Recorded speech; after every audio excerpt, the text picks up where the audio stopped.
And welcome back to Washington Commanders Insider. Today, we're talking about day number 3 of training camp for the Washington Commanders. And so before we go ahead and we jump into it, I first want to remind you to hit that subscribe button, just like Jaden Daniels is going to be hitting Terry McLaurin, Deebo Samuel, Zack Ertz, and many others for multiple touchdowns this upcoming season. And so in exchange for hitting that subscribe button, I'm going to give you nothing but daily content around the Washington Commanders. And so make sure that you hit that like, you hit that subscribe, and you join the Washington Commanders Insider family as we talk nothing but Washington Commanders football. And so with that being said, let's go ahead and let's jump into it as we're talking about day number 3 of training camp.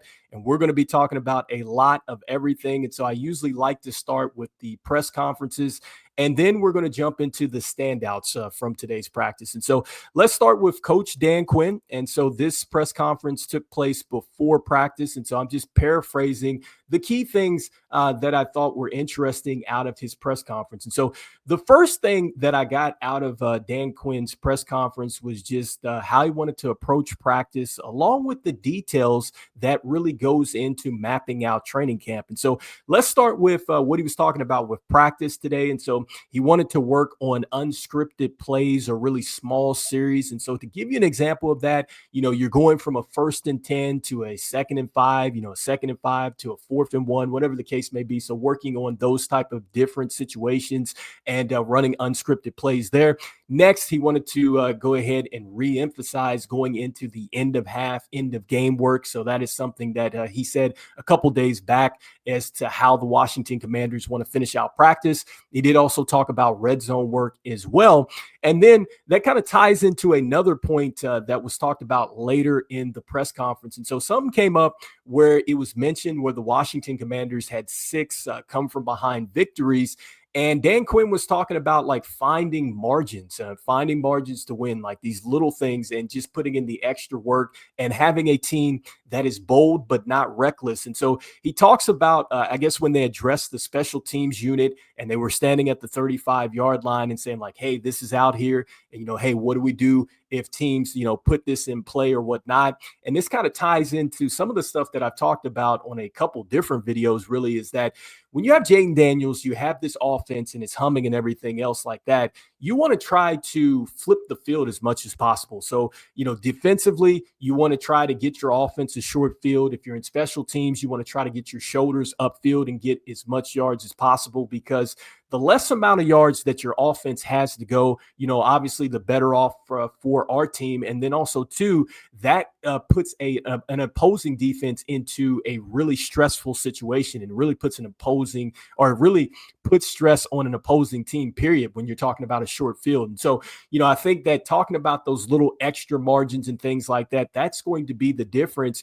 And then when you talk about the Commanders and the 6 come from behind victories, I think Dan Quinn was saying, look, I don't know the number or how many games that it was just 1 scores or whatever, but he's like, that really is the National Football League. And so you got to be able to find those little margins to win. And so I thought that was some good insight. Next, he talks about the amount of detail as far as coming into camp. And so talking about the rest for players. And so we talked a little bit yesterday about some players that set out due to the vet day or whatnot. And so he was saying, like, look, you map out a plan before camp. And I loved what he said here, because he says some days off is better than less. And I thought that was a great statement there, because I think that, look, in human nature, you're working out or whatnot, and you think, okay, I'm not feeling as good. Maybe I do a little less here.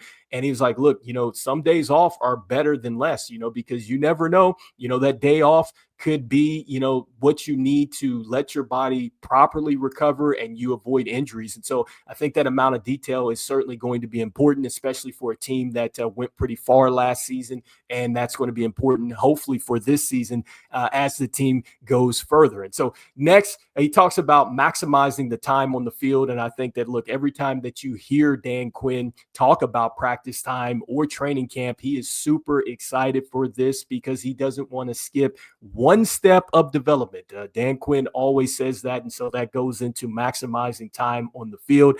Next, he talks about communication, and he talks about that a couple times. And so he talks about that with his offensive line and having good communication, which I think is going to be one of the bigger stories in training camp, because we did have a little bit of a shuffling up front with the offensive line. Obviously, we have Laramie Tunsil in. We don't have Sam Cosmi out there right now. You have a rookie in Josh Connolly Jr. And so there's some different moving pieces out there, and Brandon Coleman shifting and stuff like that. And so I think for the offensive line, communication is absolutely going to be huge, especially since the defense got better as a unit. You're talking about adding Von Miller. I think that those practices are going to be intense, because you're going to have to go against just really the schemes and just the exotic looks that you're getting from the defense here. So the competition level is going to be up there, and the communication has to be there really on both sides of the ball, but especially on the offensive line, because you got to be able to pick up your blocks and things like that. Next, one of the things that Dan Quinn said that he's looking for and really wants to see is he wants to hear the communication amongst the team. He feels like that's super important. And then also, too, he wants, as a staff, they want to learn the strengths of the players and understand how they can draw that out for certain situations and things like that. So, going out there, getting good communication from the team, and just really understanding your personnel. So you hear that often in a lot of different sports. And so next, he goes into a couple different players as far as talking about him here. So Jonathan Jones, two things that he brings out here is he said that his speed, he talks about the fact that he can play multiple spots and be versatile. So I thought that was great to hear, because I think that Jonathan Jones is going to be a really huge piece for the Commanders and a great add. And honestly, I think he gives you some insurance. If Trey Amos is not ready, then you can throw him in there. And then also, too, if something does happen to Marshawn Lattimore, I think that Jonathan Jones can be a day one starter for you, too, or whenever you need to throw him out there. And so I think he's going to be terrific, for the secondary. And so next, he talks about Will Harris and talking about his communication. And so he was very impressed with that. And then next, he's talking about Ja'Cory Crosky-Merritt. And look, he's talking about his read. He's talking about his cuts, getting downhill. And he said that he's off to a great start. And so, if you watch this channel, we've talked about Ja'Cory Crosky-Merritt. I think that he really has a chance to really compete for a major role at the running back position now. Does he get to RB1? We'll find out. I think that that's going to be one of these situations where once the pads get on, we'll find out. Does he break the tackles? Does he get to the cuts as fast and everything else? And so we'll see just how good he is. So excited to see that. Then next, we go ahead and we jump into the next interview here that I saw, and that was the press conference here from Zack Ertz. And so with Zack Ertz, look, he gives us some good insight too as well. He talks about Jaden Daniels and him being really comfortable this year, and how everybody knows that, it's Jaden Daniels' ship to run here. And so everybody kind of getting on the same page with that, but he does talk about Jaden Daniels being comfortable. And then next, one of the things that he talks about here is that really in training camp, it's about testing your limits. And so, when you see interceptions and things like that, it's guys maybe testing their limits. He was talking about, hey, if I slip on a route, can I still go ahead and get leverage and stuff like that? So talking about the little details and how you press as far as in training camp and everything else. And really, this is the best time to do that stuff. You want to get all the experimenting and all that stuff out the way now, so you know what you can and cannot do when it comes down to games. And so I like that detail that Zack Ertz gives us there. And then next, they were talking about Zack Ertz and his work ethic when he's not doing reps and things like that. So I guess he's doing sprints and things like that on the side. So that was good to see, because Zack Ertz at this point in his career, as much as he's done in the National Football League, the fact that he's still out there running sprints and things like that in between reps, I mean, that just lets you know that he's always trying to do a little extra here to be good. And then also, too, he's talking about how he likes to start practices with working on his releases, his stance, and all that stuff like that. So little details like that, which really goes into what Dan Quinn talks about with those margins. That could be the difference, because he feels like, look, if I can get out into my routes, he feels unguardable out there, and that's the way you're supposed to feel. And so next, talking about just the expectations. And so I love this. And he was like, look, the expectations outside the building, they don't dictate what we're doing here. And he was talking about, look, last season, nobody picked us. This season, Many people are picking the Commanders, but at the end of the day, these expectations, do not decide what goes on in this building. So I love the focus point of just really the Commanders focusing on themselves and getting better here. So I love that. And then next, the one thing that he talks about here is just how it's improving on the details now that the playbook, everybody's pretty much knows what's going on with it, but you're starting more from like a second base than a first base. And so, yes, everybody is familiar with the details that were here last year, but you're still going to have to add on to that and really kind of get into those details. And then I love how he talks about earning everything, because he's like, look, just because I've been out here, it doesn't mean that I'm penciled in for so many catches, so many touches, whatever the case may be. Everybody has to go out there and earn it. And so I think that is something that has been constantly said with this team. And so next, talking about Daron Payne. And so Daron Payne, from what I saw, it was very short for the most part for him.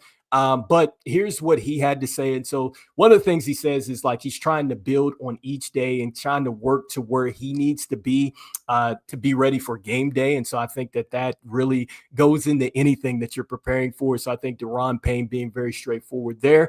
And then next, look, he was talking about the offensive line, and he said that to me, it looks like that these guys are kind of meshing well together, and really it's all about the competition. And so those were the three key points that I got out of Daron Payne. Like I said, it was a very short clip, which I saw. You can see all these things on YouTube, and you can check it out for yourself. But next, I wanted to go ahead and jump into the standout performances from today, because we definitely had some. And so I got this from a couple different sources. And so if you want to go over to Commanders Wire, this is where you can actually see some actual footage of this stuff. And so the first player that I wanted to talk about was Ja'Cory Crosky-Merritt, because, man, I got a chance to see, I guess, a clip here where he's coming out of the backfield. There's him like going over the bags and stuff like that. Man, he looked great. You could definitely see the fast feet. I think that, man, he also is showing the potential as a receiver out of the backfield, so which I think is going to be a huge thing for Ja'Cory Crosky-Merritt. And I think one of the bigger questions that I had was like, man, he looked good with what he can do out of the backfield as a runner, but man, I feel like he can really take another step forward if he can catch the football. And so he looked super comfortable out there with the releases and everything else. So definitely looks like he's got the fast feet, terrific cuts, looking explosive out there. So that looked pretty good. I think that was kind of a standout from today. Next, another thing that is mentioned here in the article that I just threw up is that Noah Brown, he was back on the practice field. So remember last time we were talking about him, we were talking about how Dan Quinn said that he's going to work him in and everything else. And so he looked pretty good out there. He looked like he was, moving out of his breaks and stuff like that. And so that was a good sign to see. So it looks like he's definitely avoided anything major. And I think that, Noah Brown is going to be a bit of an X factor here, and probably a guy that many people are going to sleep on, especially with the added additions here on the offense. And so Noah Brown looking good. Next, another player that looked pretty solid out here was Michael Gallup. And so got a chance to see some clips of him. And I think that he looked pretty sharp as far as snagging the football and everything else. And so this is something that goes into what Dan Quinn had just talked about with Michael Gallup, and I guess making plays the day before. And so, yeah, he looked awfully good in the work that he was doing out there. And that's good to see, because he definitely had a tough start there with the hamstring injury or whatnot. And I guess he had some drops, but looking pretty good in today's practice. And so next thing I wanted to talk about as far as some key takeaways here were defensively. And so this I saw on, I guess it was AZ Sports here. And I guess the first play on 11 on 11s here, Mikey Sammerstill intercepted Jaden Daniels and took it in for a touchdown here. And so Mikey definitely let Jaden Daniels know about that. And so, this is huge, especially when you're talking about Mikey Sammerstill and getting a chance to maybe move back into his natural position. We know he can play on the outside, but man, I think that he's definitely set to step up this season. And remember what Dan Quinn said a couple days ago, that between him and Jaden Daniels, these guys kind of did a little bit of a self-correct in the middle of the season. Some players have to wait until the offseason or whatnot. Was not the case with Jaden Daniels and Mikey Sammerstill. So good start here today for him. Next, another thing that I saw here, this was on commanders.com, is that we had Trey Amos make a play as well. So it looks like that Trey Amos had a interception in a drill here, and I guess it was a pass that was intended for Luke McCaffrey at the goal line. However, this play did get called back. It was a flag on the play, and so unfortunately, that went back to the offense. But fact of the matter is, Trey Amos made the play. And so Trey Amos, I talked about him a day before, just really how good he looked as far as looking sticky there in that shadow work, and then also too showing his ball skills. And so I think that with Trey Amos, to me, I think he has the most immediate path to be a starter as a rookie. So I think that as he continues to look good like this, we'll find out what happens when the pads get on. I think that that is going to be, a different challenge. But if it looks good with the pads on there and then it continues on into the preseason or whatnot, I think you can seriously see Trey Amos as a starter day one for the Washington Commanders in the secondary here. And so those were a couple of key takeaways that I saw here again again through a couple different sources. And so you guys can check it out. Again, if you guys want to take a look at the actual clips on the day, I suggest you head over here to Commanders Wire. And then if you want to read about some of the standouts from the week, head over to commanders.com. And so anyway, you guys let me know in the comments here what your key takeaways were from today's practice. What are you guys thinking about as training camp goes into the weekend? Remember, Sunday is going to be the first day, I believe, that fans can actually head out to practice there. So definitely let me know what the insights are. And so before we go ahead and jump out of here, as we always say, look, go Commanders, and I will see you guys on the next one. All right, peace.